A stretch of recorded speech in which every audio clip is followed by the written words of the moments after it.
నమస్కారం JP Andhra Pradesh news కు స్వాగతం. ప్రైవేటు పాఠశాలలకు దీటుగా ప్రభుత్వ పాఠశాలలు పిల్లల భవిష్యత్తు ఉన్నతి కోసమే తల్లిదండ్రులతో ఆత్మీయ సమావేశం. ప్రైవేటు పాఠశాలలకు తీసిపోని విధంగా ప్రభుత్వ పాఠశాలలు విద్య మెరుగుకు ఈ ప్రభుత్వం కృషి చేస్తోందని టీడీపీ గ్రామ అధ్యక్షులు తొండపు విజయశంకర్ నాయుడు అన్నారు.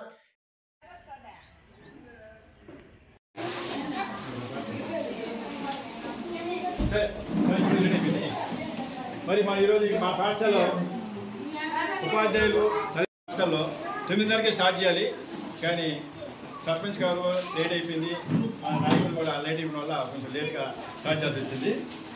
మీరు ఎంత భావించుకోవడం కొంచెం కోరి కూర్చొని ధన్యవాదాలు. మరి ఈ సమావేశానికి ముఖ్య అతిథిగా మన పాఠశాల చైర్మన్ టి సుధాకర్ని అధ్యక్ష వహిస్తుగా కోరుతున్నాను.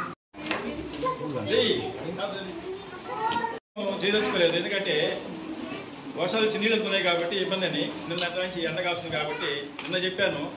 మన విజయ్ కుమార్ సింగ్ అందరూ తెలిసిన వ్యక్తే చెప్తే అప్పుడు నెల్లూరు నుంచి అది పనిగా మనకు వచ్చి మన పిల్లలకి సందేశించడానికి ఈ ఆత్మీయ సమాజం గురించి వివరించడానికి మన పాఠశాలకి వచ్చాడు.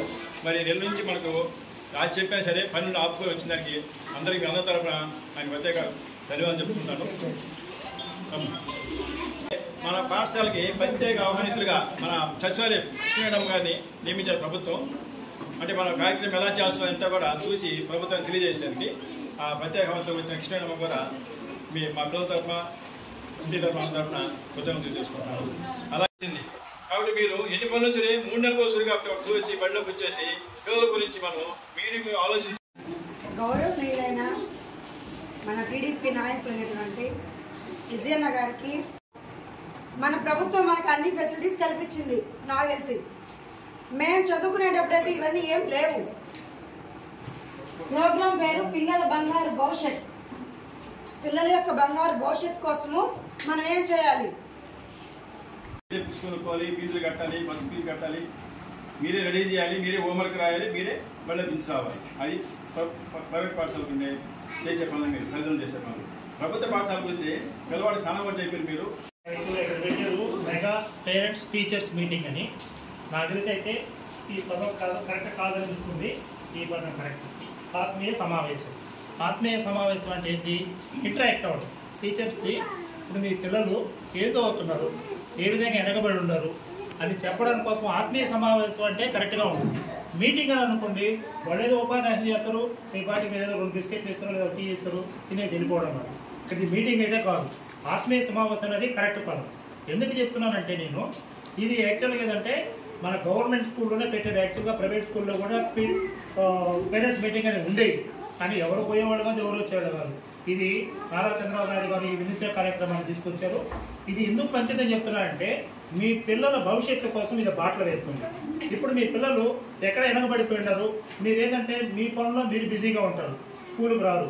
ఇది ఒక మీటింగ్, ఇది ఒక ఆత్మీయ సమావేశం అని చెప్పారనుకోండి, ఆ రోజు మీరు స్కూల్కి వస్తారు. సార్ మా పిల్లలు ఏం చదువుతున్నారు, మా పిల్లలు ఇప్పుడు కొంతమంది పిల్లలు ఉంటారు, ఎందుకంటే చిన్నపిల్లలు కాబట్టి వాళ్ళు ఎక్కడికి పోకపోవచ్చు. హై స్కూల్ స్థాయి ఉందనుకోండి, వాళ్ళు ఇంట్లో స్కూల్కి పోతున్నామని చెప్తారు, ఇక్కడ స్కూల్కి రారు, ఎక్కడో రోడ్ల మీద వెళ్ళిపోయి మన సాయంత్రం పుస్తకాలు ఇప్పుడు ఇంటికి వెళ్ళిపోవచ్చు. వాళ్ళు స్కూల్కి వస్తున్నారో లేదు తెలియదు, ఏం లేదు. మీరు అదే మీరు టీచర్ దగ్గరకు వచ్చారనుకోండి, మీ పిల్లలు వస్తున్నారా లేదా, లేదా ఏదైనా సబ్జెక్ట్లో వాళ్ళు వెనకబడి ఉన్నారా, తెలుగులో వెనకబడి ఉన్నారా, లేదా ఇంగ్లీష్లో వెనకబడి ఉన్నారా, లేదా హిందీలో వెనకబడి ఉన్నారా అనేది మీరు ఆ టీచర్ల దృష్టికి తీసుకెళ్ళారనుకోండి, వాళ్ళు కాన్సన్ట్రేషన్ చేయడానికి ఉపయోగపడుతుంది. 2 తర్వాత ఇక్కడ వసతులు సరిగ్గా ఉన్నాయా లేదా, స్కూల్లో సరిగ్గా పిల్లలకి వసతులు ఉన్నాయా లేదా. ఎందుకు నేను చెప్తున్నానంటే ఇప్పుడంటే కొంతవరకు చాలా వరకు ఇన్ఫ్రాస్ట్రక్చర్ చాలా వరకు మెరుగుపడింది, ఇంకా కూడా మెరుగుపడాల్సిన అవసరం ఉంది. ఎందుకంటే కాంపౌండ్ వాళ్ళు లేదు, పాములు రావచ్చు, లేదా కుక్కలు రావచ్చు, పిచ్చి కుక్కలు రావచ్చు, చిన్నపిల్లలు వాళ్ళకేం తెలియదు, కలిసేసి వెళ్ళిపోవచ్చు. ఇప్పుడు చూస్తుంటే నీళ్లు ఉన్నాయి. ఒకసారి నాకు సంవత్సరం నుంచి చెప్తున్నాడు, సార్ దీనికి నాకు మట్టి కావాలి, మట్టి దొరికించండి, నేను ఆయన ప్రామిస్ చేస్తున్నాను. ప్లస్ కాంపౌండ్ వర్క్ కూడా పెట్టేసి ఉంది. కాంపౌండ్ వర్క్ కూడా మ్యాక్సిమం 2-3 మంత్స్లో మీకు ఈ కాంపౌండ్ వర్క్ కూడా శాంక్షన్ అవుతుంది. కాంపౌండ్ వర్క్ కూడా కట్టించే బాధ్యత నాది. మట్టి తోలేది మట్టి గవర్నమెంట్ తోలినా తోలకపోయినా నా సొంత డబ్బులు తోడే నేను మట్టి తోలించేస్తాను. మీకు స్కూల్ రోడ్ ఏమో హైట్ అయిపోయింది, మీది ఇక్కడ డౌన్ అయిపోయింది. కాబట్టి నీళ్ళని నిలబడిపోతుంది. పిల్లలు రావడానికైనా చిన్నపిల్లలు కదా, వాళ్ళు పెద్దవాళ్ళు అయితే ఎట్టో తట్టుకుని వచ్చేస్తారు, చిన్నపిల్లలు వాళ్ళు రాలేదు.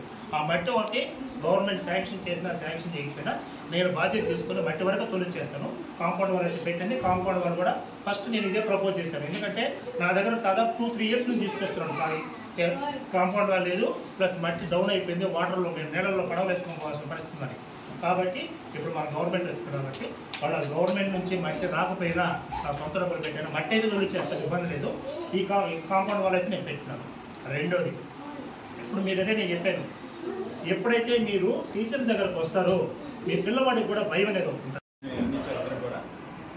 అదే ప్రభుత్వ పాఠశాలకి ప్రైవేట్ పాఠశాలకి నేను చెప్పేట్టుగా సార్ కూడా అది ఎటువంటి డబ్బున్నోడు అక్కడ పోవచ్చుంటున్నారు. డబ్బులు అక్కడ పోవాల్సిన అవసరం లేదు, కానీ దానిలాగా ఇక్కడ పిల్లలు కూడా రెడీ పంపిస్తే ఇక్కడ పోవాల్సిన అవసరం రాదు. కానీ మీరేంటి కొంచెం మారేసి మార్చుకొని మన పిల్లలు కూడా ఆ విధంగా ప్రభుత్వం ఏ విధంగా చేస్తున్నారో ఆ విధంగా రెడీ చేసి ఆ విధంగా హోంవర్క్ రాసి ఏ విధంగా చెప్పారు, ఈరోజు సార్ ఏం చెప్పాడు, మేడం ఏం చెప్పింది